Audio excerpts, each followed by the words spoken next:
Hello and welcome to Credit Versio's Q&A live on February 9th. Thank you so much for joining me. I am your host, David Michalek. I'm a consumer credit expert. And for the last 10 years, I've been helping people understand credit, make better credit decisions, and also help them to repair their credit.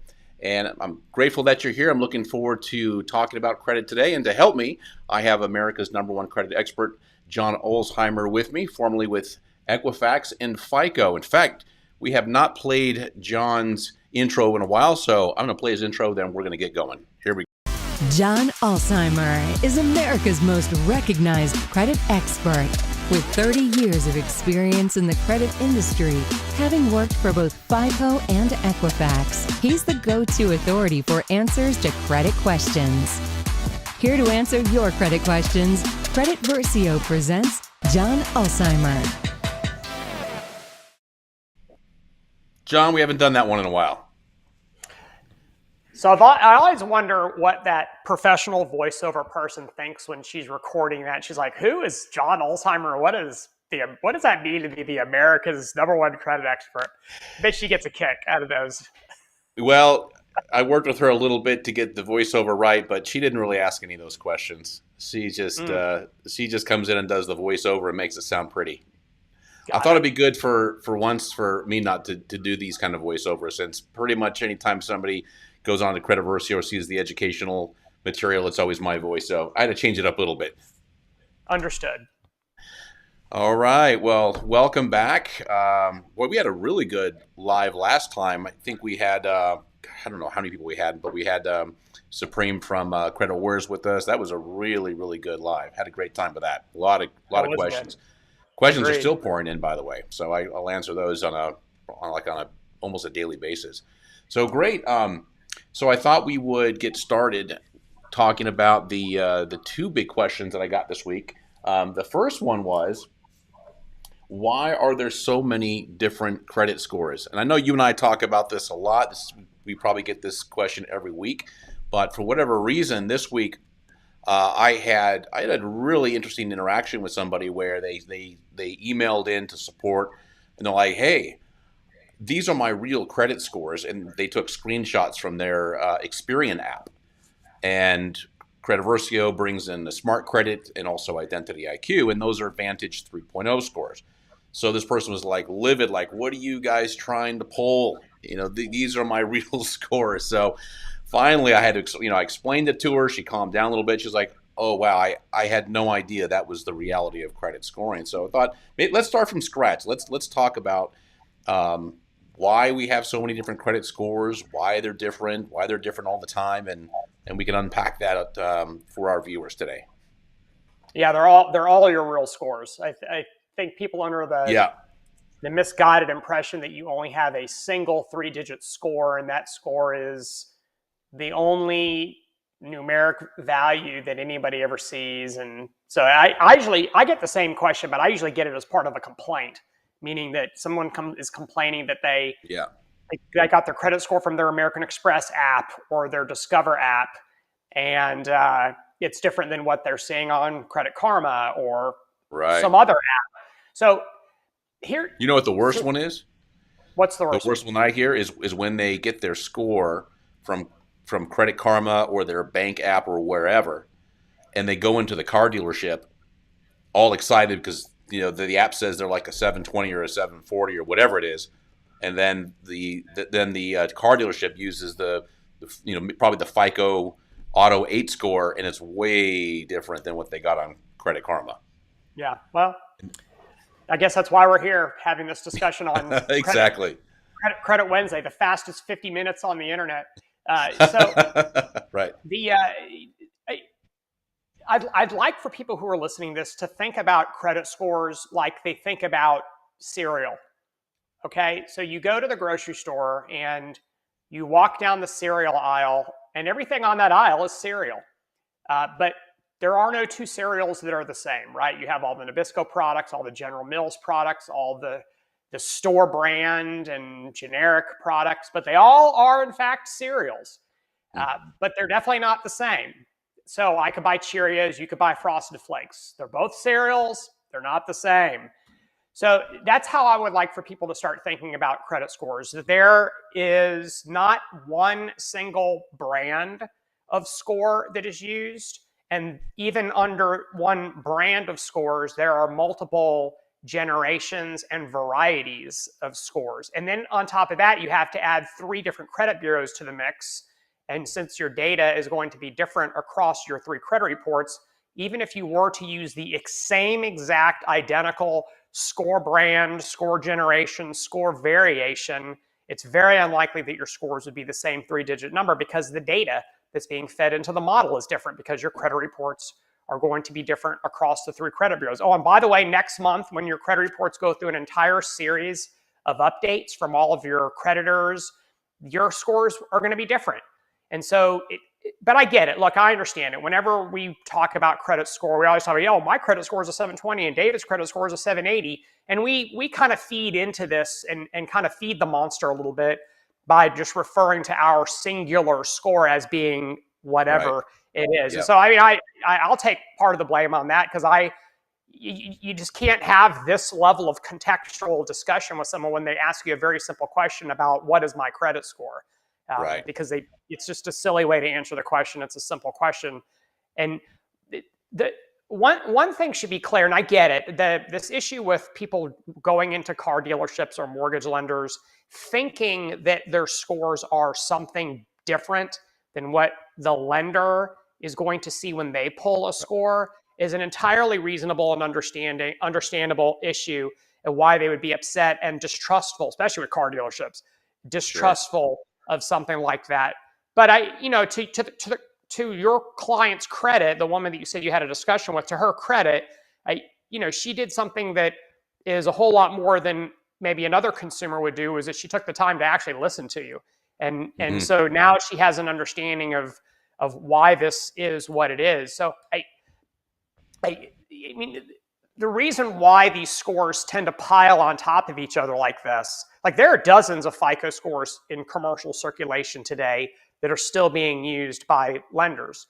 And that doesn't even take into account the fact that there's dozens of FICO scores across all 3 bureaus. I'm just talking about how there's dozens of different kinds of FICO scores that are out there. And then you multiply that by 3 bureaus, and then you have just, score piled on top of score, piled on top of score. And they're all different. They're not the same score. They're different, and they're different for a reason.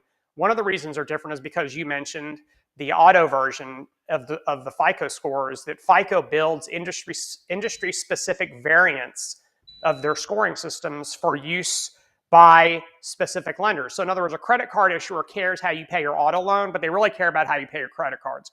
Auto lenders really care about how you pay your credit cards, but they really care about how you pay your auto loans. So there's these variations of the FICO scores that are almost semi-tailored or semi-customized for use in a specific industry. They're not the same models, but they're both called FICO scores. And then on top of that, you have, think about iPhones, right? So there's the iPhone this, the iPhone that, and then next month will be another. You know what I mean? There's just different generations of the iPhone. Yeah. They're all really similar, but they're not identical, right? The newest version is a little bit better than the prior version, etc. So that's another one of the reasons why you have this issue of different scores, is because you have these variants that are out there, and you also have the generations that are out there as well. Yeah. So we got a bunch of people watching. If you can just somebody say hello, introduce yourself. Just want to make sure that the comments section is working, because typically we don't go this long without somebody throwing a question our way. And then if you got a question, of course, that's what we're here for. Feel free to jump in. It doesn't even have to be on topic. The only thing that I ask is that it stays within the arena of credit education, not so much credit repair. We don't really do. You could ask the question. I just won't put it up on the screen if it's specific about credit repair. So, John, one observation I made years ago, and I've used this many times to justify a lot of this, because as you're explaining this, one of the things that's very clear is that, this can really be confusing. And this isn't something that, okay, great. Yep. Cool. Giuseppe, thank you so much. One of the things that I've told people, and I want to see if your sentiment is the same, is that this whole process, credit scoring was really never built with you and me and the public in mind. This was really a relationship between bureaus and FICO and lenders to help assess risk. And then you and I and everybody else, the public, kind of got thrown into this years later. When did FACTA come in? The Fair and Accurate Credit Transaction Act. That's when we got annualcreditreport.com, right? 2003 is FACTA. 2003, right. So you're right, and it's not only credit scores, David. It's credit reports. Credit scores or credit reports were never designed for consumer consumption. They were always designed. They were always designed for lender consumption, and it's really only because there were various state laws that went into effect prior to FACTA that gave consumers the right to buy their credit reports, not get free credit reports, but buy their credit reports. That some consumers would in fact take advantage of it. But let me tell you what I believe to be kind of the watershed moment in kind of the history of credit scoring that really shifted the balance a little bit. So there's a guy, he's deceased now. His name is Ken Harney. And Ken used to write for the Washington Post, and he used to write syndicated articles for a variety of other consumer finance outlets. And Ken died maybe 3 years ago. Anyway, Ken wrote an article, and I think it was in 1993 or 1994.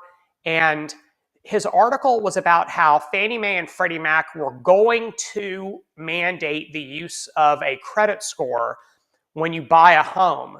And prior to that didn't exist. And interesting.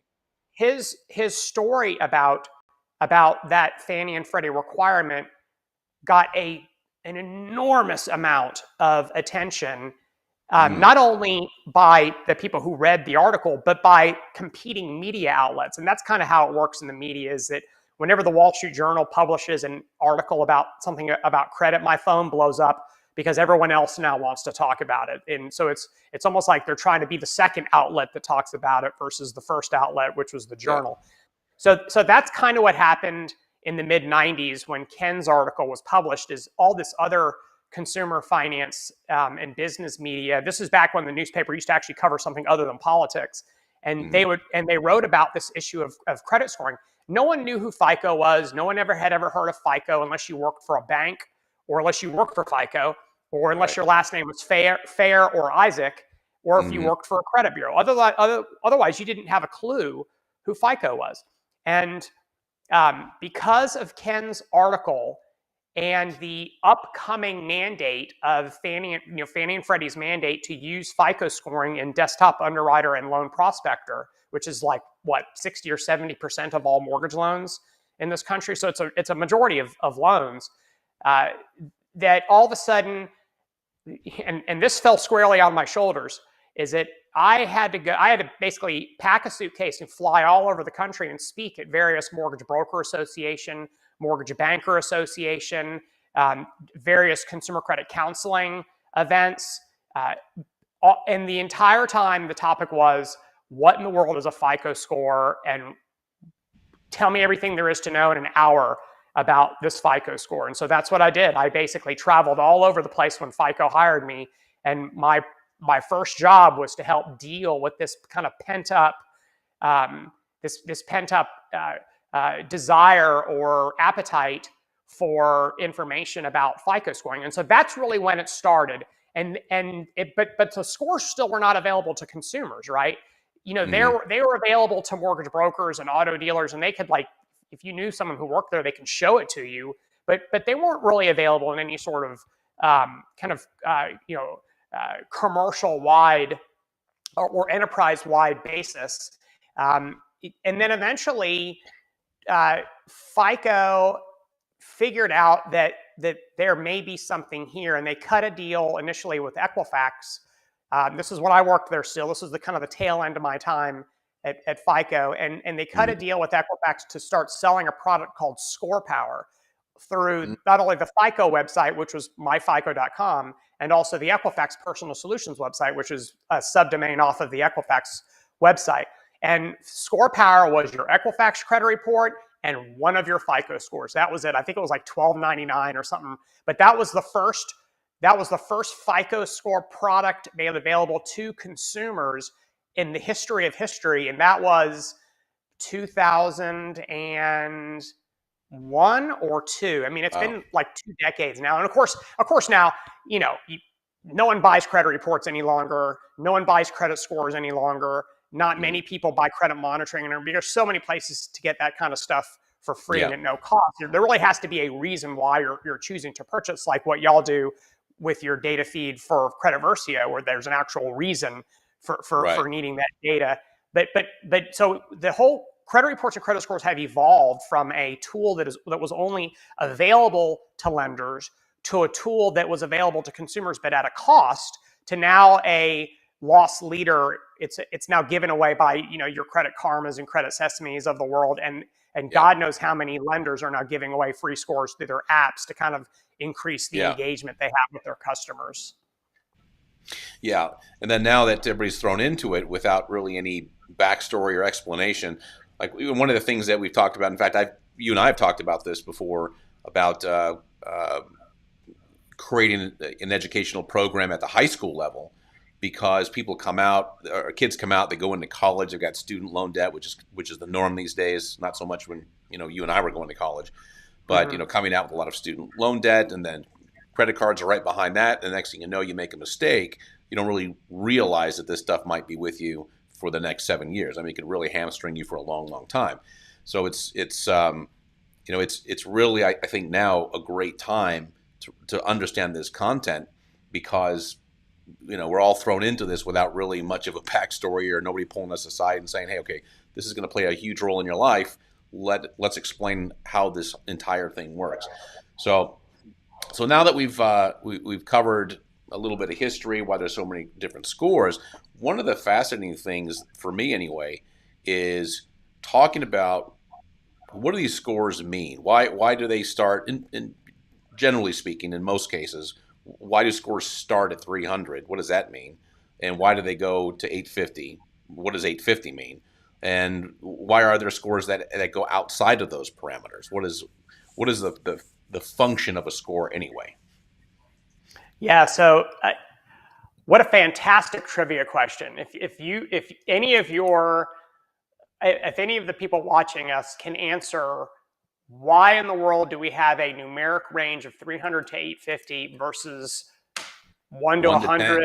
Yeah, 0 to 1,000? Yeah. I mean, we grow up going to school primarily on a 100-point scale, right? Where if you get a 90 on something, it's an A, and if you get an 80, it's a B, right? We're so used to this 100-point scale. Well, the interesting thing is that's how business credit is.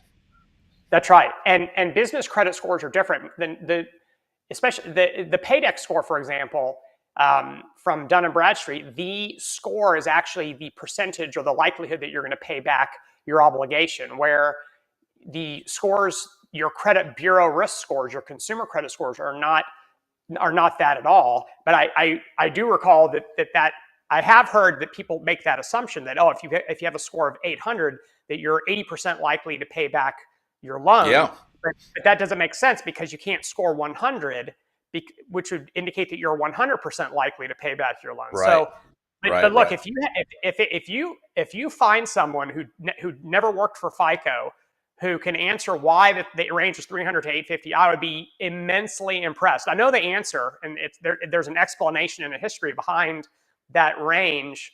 But I'd be really, really surprised if anybody actually knows what it is. The YouTube boys standing in front of their Lamborghinis don't know the answer to that one. I can assure you. No, they're talking about credit swipes or credit sweeps or whatever they're calling it. Yeah. Yeah. So all right. So what are they built to do? So, every credit scoring model has what's referred to as a performance definition, and a performance definition is the stated design objective of the score. It's almost like this. This is a pen. The design objective of a pen is to write stuff, right?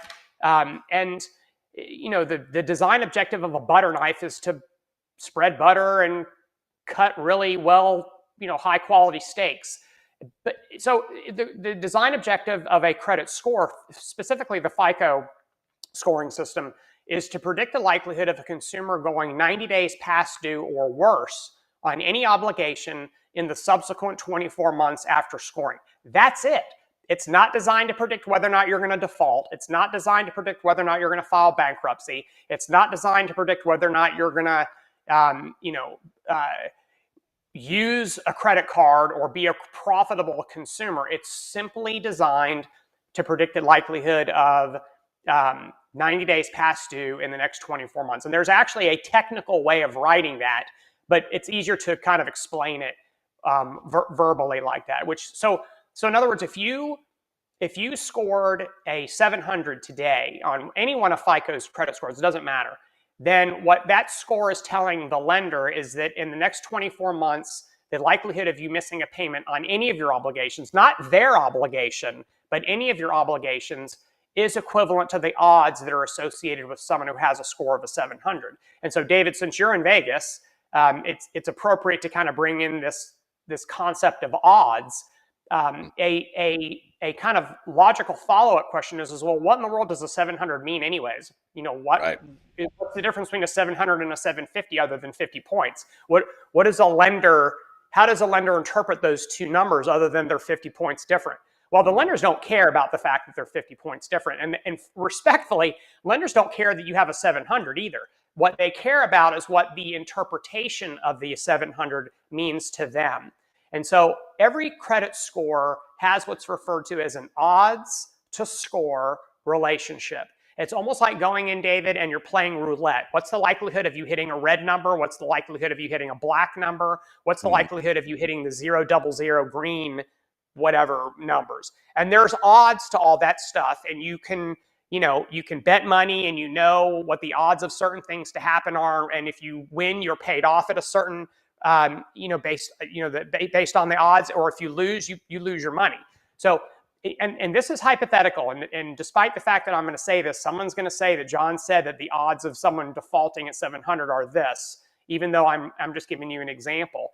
But a score of, say, for example, 700 is going to have the odds of going 90 days past due of perhaps 100 to 1, which means if you're a lender, for every 100 applications that you approve who scored 700, 100 or 99 of those, 101 applications approved, 100 of those are going to pay you as agreed, and one of them is going to go 90 days past due or worse. What you don't know, because credit scores are not a crystal ball, is you don't know which one is going to do it. So you have to actually price out every single one of those with the presumption that any single one of those could be that one. That's risk-based pricing. That's why people who have high scores get better deals, because there are more goods to every one bad. So you don't have to charge them 29%. You can charge them 3.9% because you know you're going to have so many people paying on time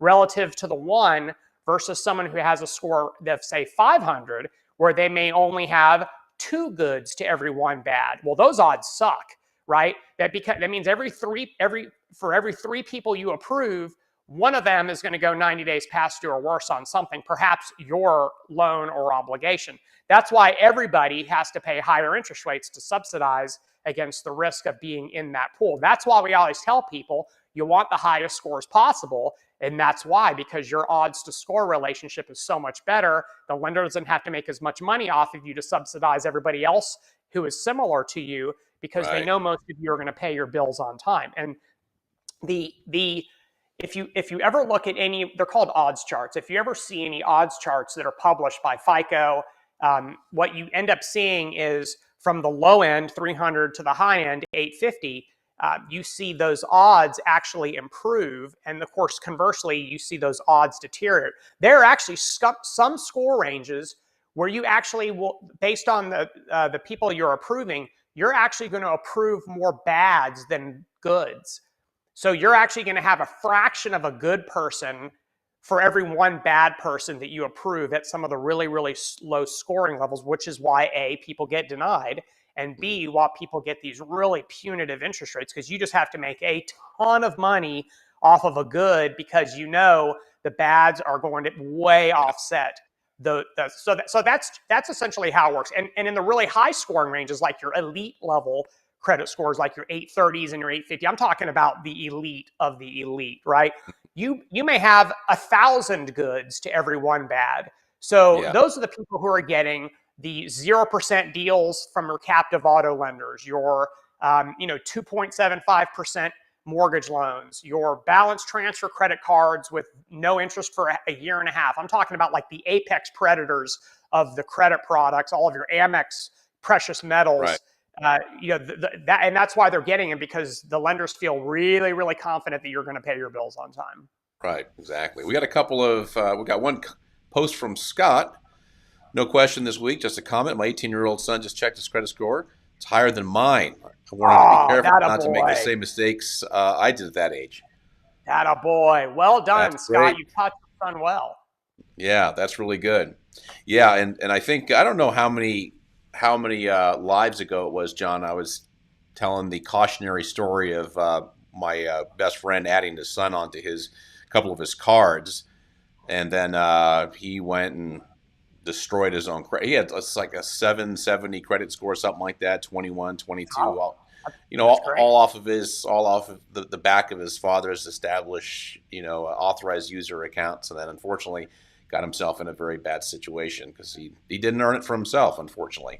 But Scott, great job. And I'm glad you've taken some time to explain to your son that this is something that you really need to keep an eye on. You know what Scott did? You know what Scott did, David, if I could?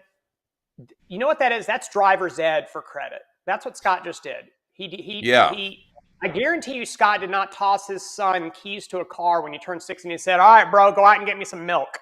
That's not what he did, right?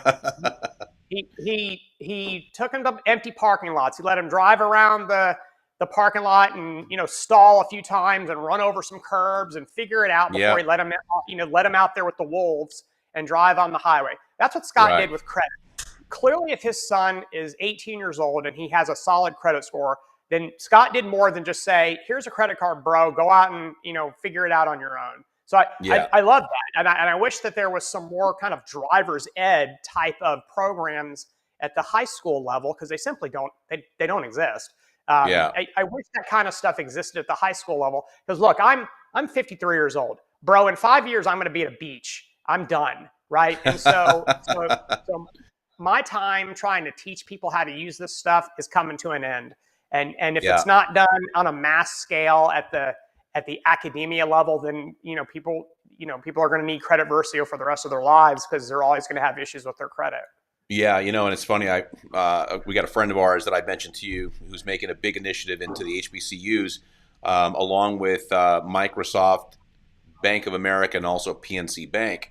And their agenda is, let's get into these high schools and give them some kind of credit curriculum before they get out into the world and have an opportunity to make mistakes. So hopefully, John, as we discussed at CreditCon a while ago, you and I will get together and we'll have a real coaching course that we can do it on an industrial scale, like you're talking about. Have you ever heard the term? It's what is it? It's hard to get the horse to water, or something like that, or it's easy. That's it. It's easy to get the horse to water, but it's hard to make him drink. Have you ever heard that phrase? You can drag a dead horse to water, but you can right. There's two of them that have a horse involved. There might even be more. I don't know. You can lead a horse to water, but you can't make him drink. I think that's what it is. All right. In my world, it's next to impossible to lead the horse to water, but when you get him there, it's impossible to get him to stop drinking. That's the way it is. That's the way it is in my world. I talk to college kids in some of my, so I do this periodically at the University of Georgia. These are all seniors in college. They have no interest in listening to me. They would rather be out hanging with their buddies and doing whatever it is that college seniors do these days. And I'm doing my best. And I'm speaking to them. I'm teaching them, and I see half of them are on their phones doing, or they're not even listening to me. They're chatting with them. And I get it, right? I mean, it's a boring topic, but man, oh man, when they turn 25 or 30 years old and they are in default on their student loans and they can't get a mortgage loan, then and man, oh man, they sure as hell listen to me then, buddy. Yeah. Yeah, I get it. I get it. I mean, that's what we get all day long with support tickets. Mostly, it's not mostly, but a good chunk of it is like, hey, what's going on with my score? Why do things work like this? Hiram has more of a technical question. Hiram, I don't know if we're gonna have an answer for you. It says USPS tracking verified my Equifax dispute received 12/24. I reached out on 2/8 and was advised to resend. Did not get it. Yeah, I don't know, Hiram. If we were USPS or Equifax, we might be able to give you a better answer. But send certified, give it another try. It's very very rare, John. You would know better than me, having worked for Equifax, but we don't get a lot of messages from people saying, "Hey, the bureau say they never got the letter." I mean, it's not like the bureau's just picked up and put in a change of address. I mean, they've been at the same place for a long, long time. Letters don't get lost in the mail very often, do they? Yeah, no, not. Well, I mean, lost in the mail is. I'm not sure. I don't know what the statistics are on things getting lost in the mail. I don't mean lost in the mail. I mean, it gets there and it falls behind somebody's cabinet or something like that. No, I don't get the idea that it's so lackadaisically processed that that's what occurs. Yeah. And I don't know what Hiram's specific scenario is, but I can remember vividly when I worked for Equifax, and we would get letters and we would open the letters and we would I have no idea what this person is disputing. I have no idea. I mean, they disagree with something clearly, but I have no clue what it is. It's not on their credit report. I can't find it. And so I'm not saying that's what Hiram's issue is. I'm just suggesting that it's not always as cut and dried as some consumers try to make it. And the credit bureaus are not they're not crystal ball readers. They can't read your mind. They don't know what it was that you disputed unless your letter is very clear. And that's actually one of the rights that the credit bureaus enjoy, which is that their obligation is to perform an investigation if they understand your dispute. And if you send something in and you just essentially I disagree with my credit report, that's not a dispute. That's a letter bitching. So they don't really have an obligation to do anything in that scenario. I can see, that. I don't even think you could even do that with Credit Versio, because baked into the way that letters are written, it already starts out with the account that's being disputed, the account number, and the date of the credit report it's on, and it has a subject line of at least what it is. I mean, you can go in and custom. In fact, people really enjoy the custom feature where, hey, Credit Versio doesn't know the backstory. If you got a backstory, you got evidence, you got some documentation, then just write a custom reason. That's the best reason of all. But still, Credit Versio is going to throw in the name of the account number, and the date on the credit report. So it's not going to really let you go in there completely blind with a letter that doesn't make any sense. Although I have seen people write some stuff that really makes no sense, but at least they're writing stuff that makes no sense, and at least the bureaus know what count they're talking about. Rika over at that works with John Rieger over at Smart Credit? I do not. Okay. Yeah, I mean, she's been there for a long time. I didn't know if you knew her. One time I was doing a live with Steve Rieger, and Rika was on. We were just talking about how to create a concise dispute and what to say and what not to say. And Rika chimed in and she says, yeah, when I was at TransUnion in dispute resolution, I had to read a dispute that was 100 pages long. So I don't know. Have you ever seen a dispute 100 pages long? Oh, of course. Yeah. Not only look. I distinctly remember disputes coming with fruit baskets. Oh God! You get a dispute, you get a fruit basket. How about money? How about money in the envelope? Here's $20. I absolutely remember getting disputes with checks written. Oh boy! Just blank checks written. And you fill your name in. I remember disputes where consumers would actually send their driver's license. Because if you wanted a disclosure, if you wanted a copy of your credit report, you had to provide proof of identity.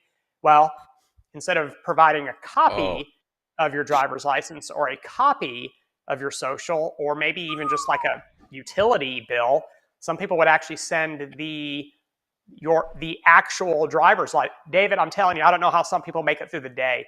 And we would get those, and we would essentially mail them back to the consumer, which was it just kind of proved that these letters were that they were responded to by people who are stateside and who were intelligent enough to understand that you shouldn't be keeping someone's credit card or someone's driver's license or social or original documents. And we would always, so I've received some crazy stuff. The fruit basket was by far, it was one of those, what is it, Harry's, or the peach or the pears.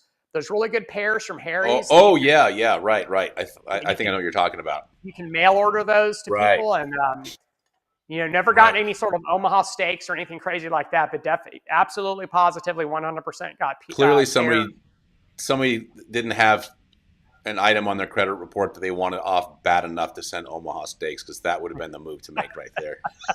One of the things you told me one time, this was at a credit summit. I don't know how many years ago this was, but there's Arian back with us. Hey, welcome back. Good to see you. One of the things, this is so funny looking back on it, all the crazy stuff that, that we believe in the credit repair space that worked. Like everybody in the credit repair space believes really dumb stuff until they talk to somebody who actually worked at the bureaus, like you and Steve and a small handful of other people that I know. And I remember one time at a credit summit, you said something that really stuck with me. It was comical. I mean, I remember laughing that you said, listen, when you guys send in your dispute letters, you're not fooling anybody with this whole, what do they call it, spinning technology, where they try to make the letters a little bit different and try to fool the bureaus and blah, blah, blah. And you said, listen, you know how you clowns send out your dispute letters in the big crate? He's like, how do you think they come in? They come in the big crate. And we can tell it's coming from you, because you said we used to have a place in Equifax where we just put the big crates from the letters from credit repair companies. And I remember sitting there going, okay, well, there goes that supposition that we have to make a real effort at trying to, fool the bureaus into thinking that this was sent by the consumer. Yeah, the worst was the postal mark. I mean, that was always that's like lazy disputing, right? Yeah. If the consumer lives in Florida and the postal marker's from Utah, you know that they're coming from Lexington Law, right? Right. So exactly. I get it. I mean, I guess some people write dispute letters when they're on vacation, but 1,000 in a row, I don't think so. And it's amazing how many consumers who don't know squat about credit know the FCRA like the back of their hand and can cite case law and quote provisions of the FCRA, but they don't really know anything else about credit. So again, it's not hard to sniff out.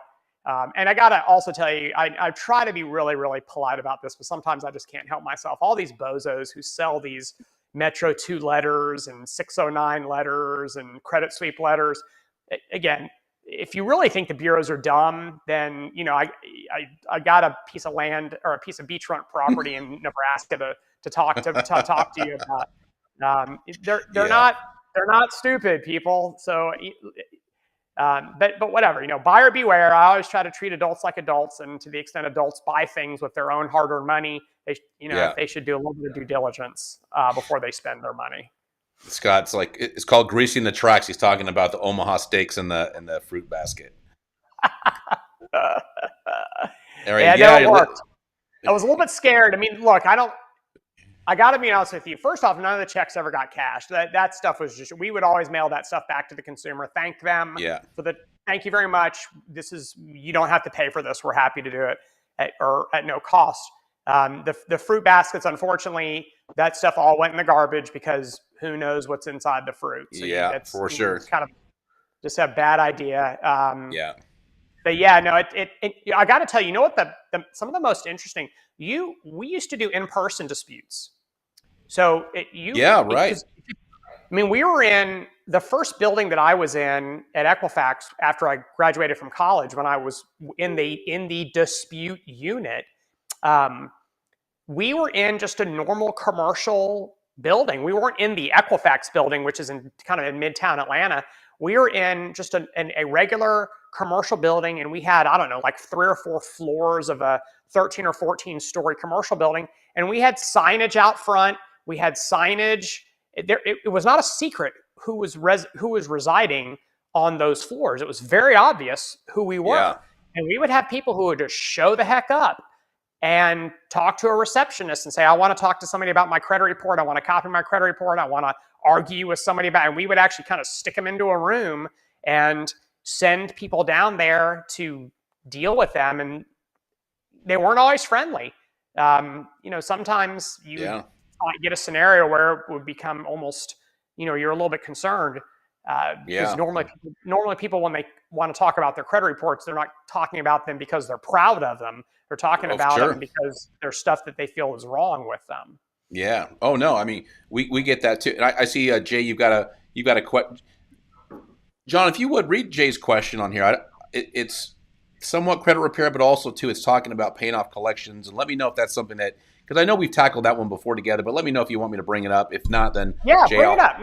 Bring it up. Yeah, bring it up. Let's. You can throw it in there. We'll answer it. So I have been told many times not to pay off collections.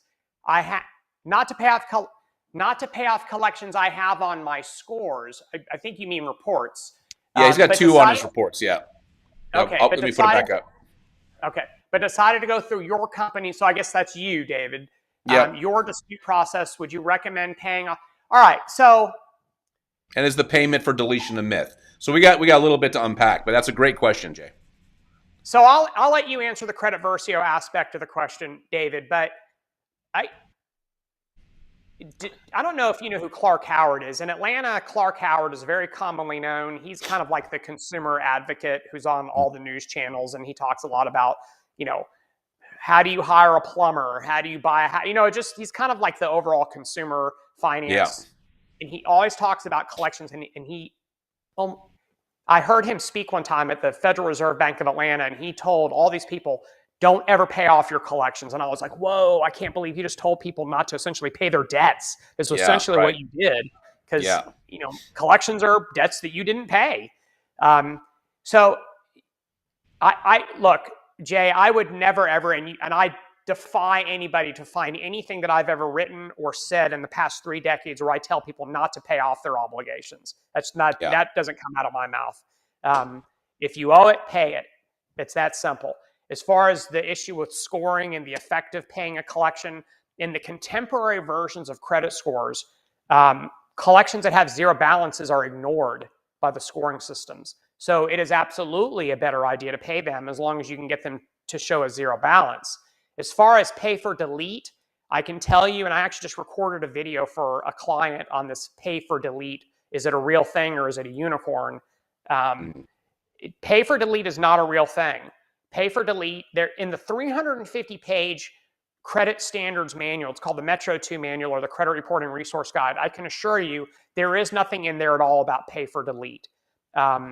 There's a whole lot of language in there that tells collection agencies not to delete items because they've been paid, but there's nothing in there that talks about policies and procedures to follow with respect to pay for delete. Now, does it mean it doesn't happen? Nope, because I know it does. There are definitely debt collectors who will pay for delete or delete for pay, I guess is a better way of saying it. So, Jay, I guess you be you and you do what you feel like is the best thing. I would offer a settlement as far as if you have a collection, because a lot of times the debt collector has tolerances built into the debt that the original creditor tells them, look, if you can collect 60%, go for it.